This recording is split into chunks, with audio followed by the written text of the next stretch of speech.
তো hi guys, তো আজকে একটা মিনি ব্লগ। তো হঠাৎ করে মাথাতে একটা বুদ্ধি চলে আসলো। তো ভাবলাম যে আমার পুরনো মোবাইল কভারটা একটু আজকে রং করে অন্যরকম বানিয়ে দিই। তো আমার কাছে অতগুলো রং ছিল না, তো যেগুলো রং ছিল আমি ওগুলো দিয়েই চেষ্টা করেছি।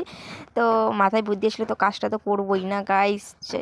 আমার তো মাথায় যেটা আসে আমি ওঠাই করি। বললে ওটা যদি আমার মা বাবা বলে আমি তাও করি, না বলে তাও করি। তো আমি না কাজটা শুরু করে দিয়েছি।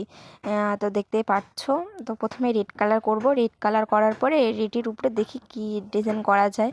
তো আমি পুরো মনোযোগ দিয়ে করছিলাম গাইস। আর ওইদিকে বুনু আমাকে বলতেছিল যে তুই কী করছিস কী করছিস, কিন্তু আমি কিচ্ছু বলতেছিলাম না, আমি নিজের মন দিয়ে নিজে করতেছিলাম। যদি আমার কোনো কিছুতেই মানে গন্ডগোলটা না হয় হয়েছে। আর যে তুই বল কীরকম হলো জিনিসটা, ভালো দেখা দিতেছে বল। না না সেটা তো গাইস ও মুখ দেখাবে না, আজকে ওর এক্সাম আছে লাস্ট, তো ওটা দিলে আমরা পরে রাসমেলাতে ঘুরতে যাবো। তো গাইস হাতের অবস্থা তো গাইস দেখো, সবাই বলো কিস্তা পুরো শেষ, আর রং ছিল না তাই এগুলো রং দিয়ে আসলে এটা করলাম। কিন্তু আমি বানিয়েছি, ও না মিথ্যা কথা বলছে। জিনিসটা বানিয়েছে।